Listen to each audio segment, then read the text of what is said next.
Welcome back to another episode of Hot Wax. I'm your faithful servant and host, Kurt Finn of Kurt Finn Music. And it's good to welcome you back into the Duck Inn for episode 10.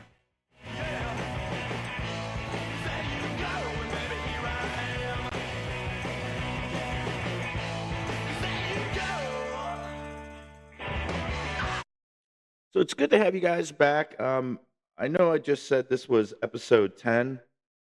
For those of you who are actually paying attention on the last episode with Ace Frehley and Kiss, I had said it was episode 8, when actually that was episode 9, and this is episode 10. So thanks for busting my balls and paying attention. This is actually the 10th episode. And today on the episode 10, we're going to do an album that's uh, very near to my heart, as they all are. It's one of my favorite records. By undoubtedly one of my favorite musicians. Most of you that know me will understand this. We are going to shine the light today on Neil Young's April 25th, 2000 release on Reprise Records, which ironically released on the 25th. It's his 25th studio album, an album called Silver and Gold on Reprise Records. It was recorded at the Redwood Digital in Woodside, California. Um, and it is it's one of my favorite Neil Young records because of the time that it was released. Of course, I have a lot of favorite Neil Young records, but this particular album resonates with me. It hits me in a kind of a different way. Silver and Gold does. See, I'm the suitcase in your hallway. I'm the footsteps on your floor. One of the cool things about this record is that, and with Neil Young, there's never a resurgence because he's always been busy. He's always been relevant. I mean, he's always been putting out fucking records. It's not like there's a downtime with Neil Young. But it was an exceptionally amazing creative time for Neil Young. And then, and for me, in 2000, kind of coming of age, it was a pretty amazing, intense time for me as well. So during the Silver and Gold, actually before Silver and Gold, Neil Young had been gotten back with, Crosby, Stills, Nash Young. And I kind of want to highlight that album too. That's why I have that in the bottom corner there. They had released an album on October 26th of 1999. They recorded at Broken Arrow Ranch on Reprise Records. Crosby, Stills, Nash Young had reunited for an album called Looking Forward. And why do I bring this album up with Silver and Gold? Well, the 1999 release and the 2000 release, they were kind of in conjunction together. And what I mean by that is, if you look back at the late 60s and the early 70s in Crosby, Stills, Nash Young's heyday with So Far and Deja Vu, Neil Young, had also come out with, Harvest and After the Gold Rush. This was also a very, amazing creative time for Neil Young and Crosby, Stills, Nash Young, but, Neil Young. Also doing work with Crazy Horse. I mean, he's always doing stuff with Crazy Horse, so, but in, 1969 to 1972, working on these albums, they were groundbreaking. And the sound of it and the feel of it were amazing, right? So when Neil starts getting back with Crosby, Stills, Nash Young and recording these songs, he had kind of recorded, a lot of interesting records.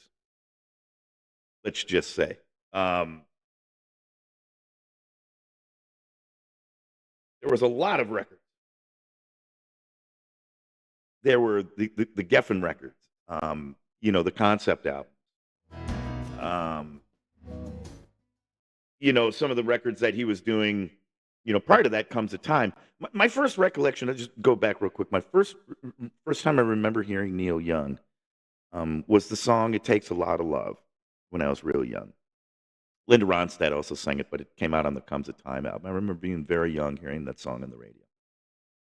and I knew it resonated with me. Um, and then my next kind of memory of Neil Young was the Crosby, Stills, Nash Young album that came out in 1988, American Dream, which the song American Dream was on the radio, and Glad That You Got It Man. And I fucking loved those songs as a young kid, and I was getting closer. And then, um, Rockin' in a Free World, off of Freedom. But, it was the Harvest Moon album and then the live, um, Unplugged album that really got me to dig deep. But, that's what kinda really got me started in Neil Young. Of course, being into the, you know, Woodstock hippie era, Crosby, Stills, Nash Young, Grateful Dead, all those bands. So I had to listen to a lot of Neil Young, but I also listened to Buffalo Springfield, Crosby, Stills, Nash Young, but I never really had all the deep dive into Neil, but my first remembrance of him was a lot of love. Anyways, when Neil started getting into this era, 1999, 2000, prior to that, he had done some pretty, grungy records. Had been recording records with Pearl Jam, that with the Mirrorball album. He did Sleeps with Angels after Kurt Cobain died in the 90s. Because after he kind of got off of that Reprise Records when he was doing those concept records, which Neil will make a record when he's ready to make a record. In the Geffen years, he was in the Trans band, with the electronic record. Neil Young and the Blue Notes, This Note's for You. Neil Young and the Shocking Pinks. Um, Everybody's Rocking his rockabilly band. Hell, he did a country album basically with the Highwaymen, with like, you know, um, Willie and Waylon, and then he did, Reactor, which is like a punk record. So, After Comes a Time, which is really one of his last acoustic records to that point, he did all these really cool concept records, right? And then he did Freedom, and then obviously, Harvest Moon. So for the Silver and Gold album, it kind of feels like it went back to that crazy creative time in the early '70s and late '60s with Crosby, Stills, Nash& Young, because they were back together. I mean, hell, it was almost, the millennium was on its way. You had the Bush administration. I mean, shit was just going crazy. And it and for me, being my age, I didn't, grow up in the '60s. I grew up in the '70s and in the '80s, and came, more the '90s, right? So this was kind of my era, right, of Crosby, Stills, Nash Young, and Neil Young. So Neil Young started working on the Looking Forward record with Crosby, Stills, Nash Young in about 1996. He had recorded Broken Arrow. He had done some amazing fucking records, right? But they were all a lot of them were really edgy and really rock and roll, you know, um, where people were kind of, some of the older guard was kind of getting sick of Neil, playing with Soundgar or not Soundgar, playing with Sonic Youth and Bad Religion and doing these tours and putting out Arc and putting out Weld and putting out these real noisy fucking sonic records, right? Um, which again, Neil Young won't dance because you call the tune. He'll write a fucking record when he wants to write a record. So getting back with Crosby, Stills, Nash Young kind of was a deal. Hey, if David could clean his shit up, he'd get back together with him. And they really started working well. But a lot of the songs that Neil was working on um, for this album, some of them ended up on Silver and Gold.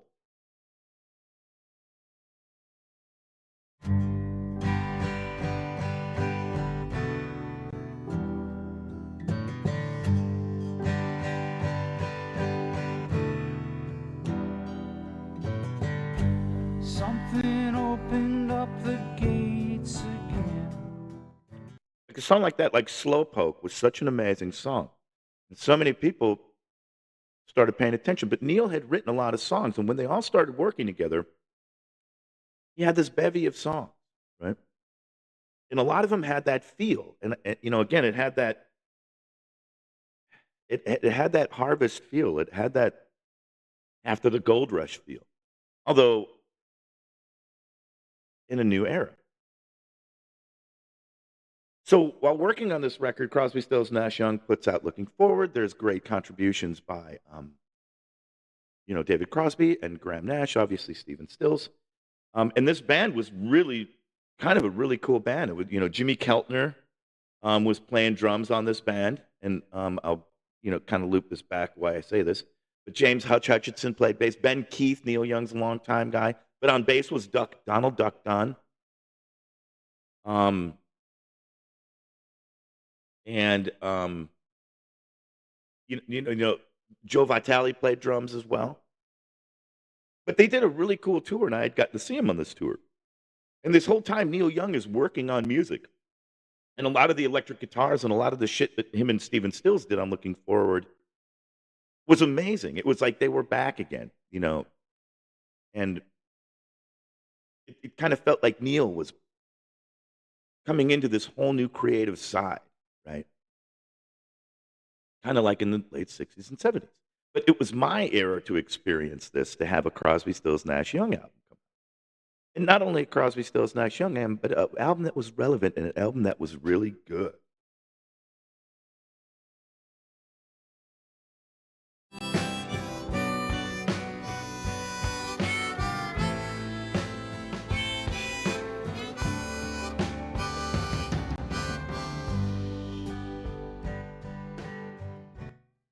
I mean, it had the sound, it had everything. It was, the vocal harmonies were there. I mean, it was just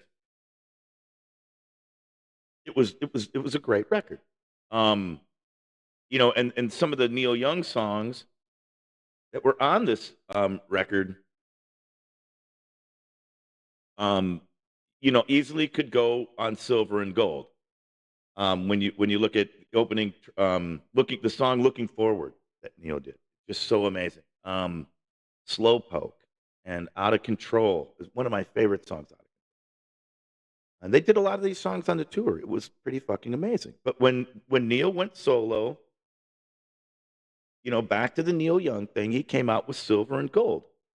And the cool thing about Silver and Gold is it's kind of an introspective and retrospective album. It's almost like Neil coming to terms with his past, um, and also knowing what is what in the present and looking, to a future of what he'd be doing. He was in a really good place.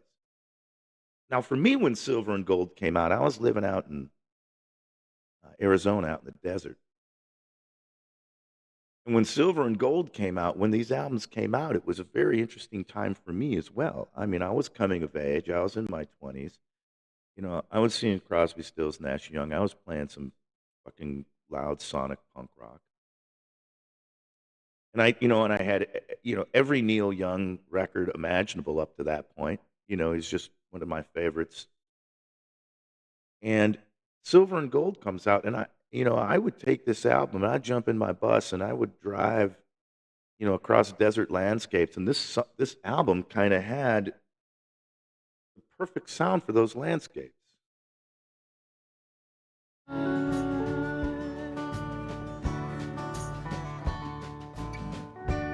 Mom is waiting at the top of the hill.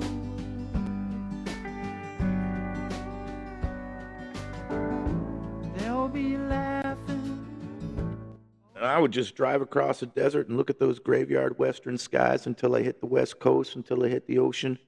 And I listen. Me and my friend Luke, man. As a matter of fact, Luke and I traveled a long, long way together, and we would listen to a lot of this record. And this record had a profound effect on me. I mean, sometimes I'd just stop, I'd listen to this record and watch the sun go over the mountains or watch the sun come up on the other side. And the textures of this album and like the feel of the album and the production of it just kind of matched the time and space that I was living, coming to terms with my past, making sure that the present was in line and looking forward to the future. So that's why Silver and Gold was that important to me. I mean, I think I was kind of, on a very similar trip, close to Neil in some way. Um, and then of course this song.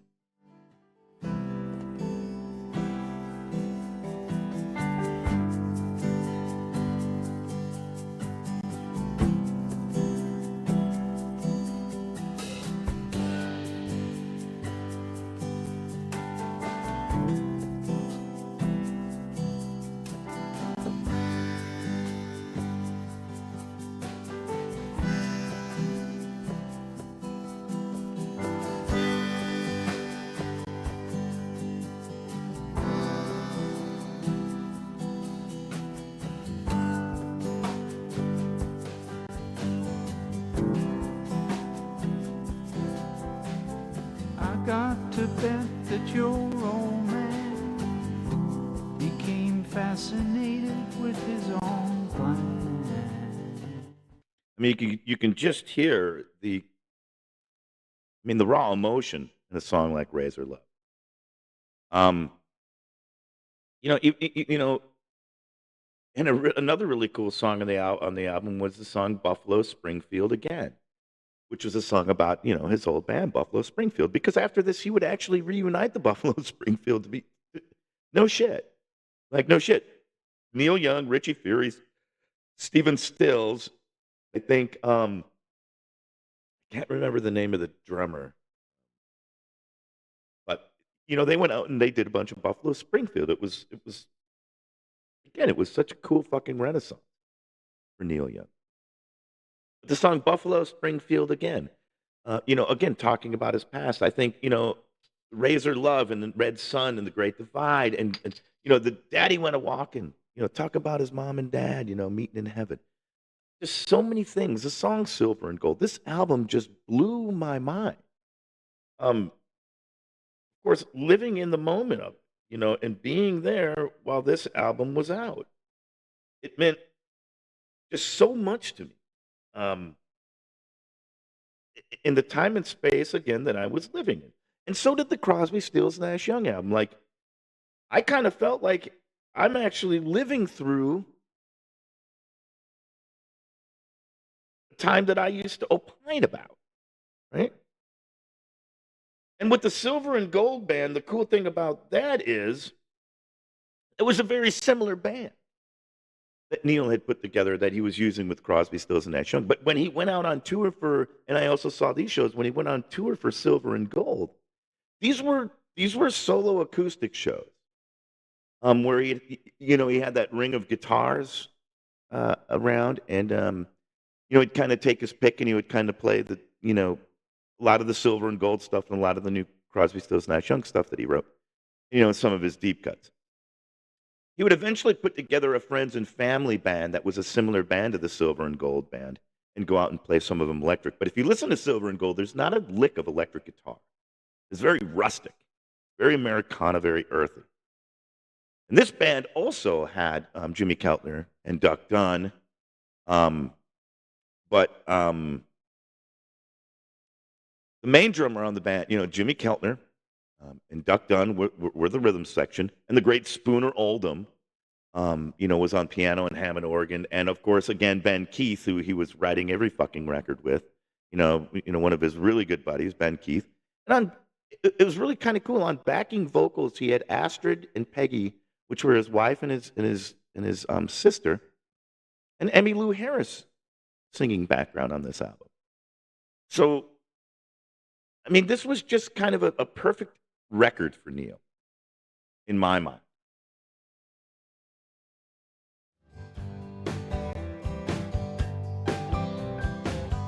Used to play in a rock and roll band, but they broke up. We were young and we were wild. It ate us up. And you can hear that sound. You know what I mean? You can hear, that Neil Young sound, that the recording sound of it. Everything about it was, you know, it kind of had that feel. Um, it just had something about it that brought you, like a lot of people that some, like I said, some of the older hippies that I used to hang out with would say, "Yeah, when did this album come out?" It's like, well, it just came out. Oh man, this sounds like the old stuff. So it was again, not a comeback, but something that brought Neil's music back to the masses. And like I said, for me, it was just an amazing time to be a part of it because I got to see these shows. I got to be a part of this time. I got the millennium and everything, and a new Neil Young record and a new Crosby, Stills, Nash Young record. Was just amazing. And a song like this, Without Rings,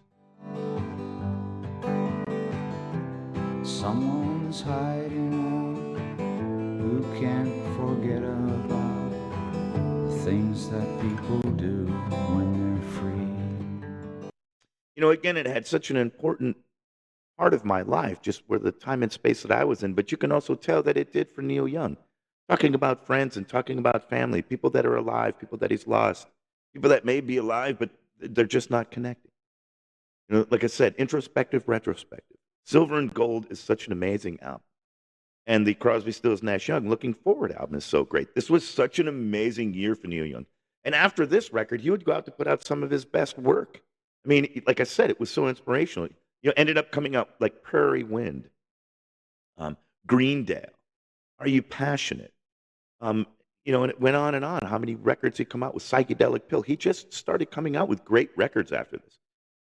It was such a great period for Neil Young. The Friends and Family Band, all those things that he did, and he's still doing. I mean, he's still putting out great fucking. So I do, for any Neil Young fan and any Crosby, Stills, and Nash Young fan who haven't gone and listened to this album in a while, break out your silver and gold record. This is a great time for it. Very autumnal. It's the perfect time to listen to a warm record like this.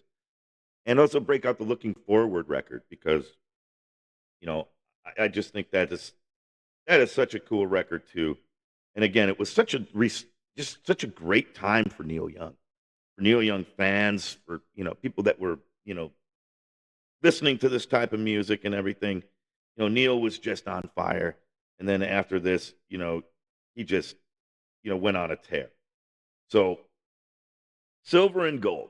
What a great record. I love listening to this record. Always have, always will. All the songs on it, especially Razor Love and Without Rings, those songs just come me. And the Looking Forward album.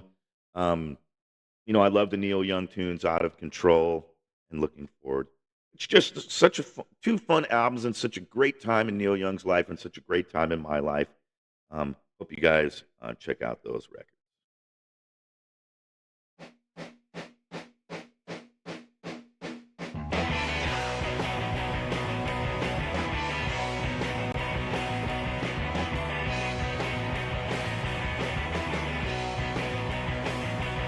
So with that, it is time to sign off.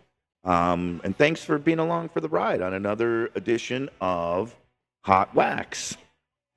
We talked about the Neil Young record, Silver and Gold. We talked about the Crosby, Stills, Nash Young record, Looking Forward. And both of those records are amazing. So a couple of people have gotten a hold of me. We're going to do some different things coming up. I've got a couple of people that said they wanted to do a top 10 with me, a top 10 favorite songs from a certain band, eras that we want to talk about, different eras and different vinyl that came out in those eras. And so we're going to get to all of those. And I hope to have another episode before Thanksgiving. But if I don't, hope you all have a very happy Thanksgiving. Thank you to all the Native Americans. Be thankful for your friends, your families, your friends, and your enemies.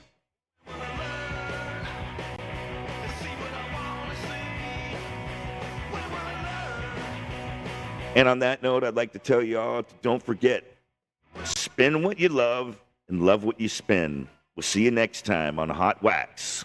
Kurt Finn.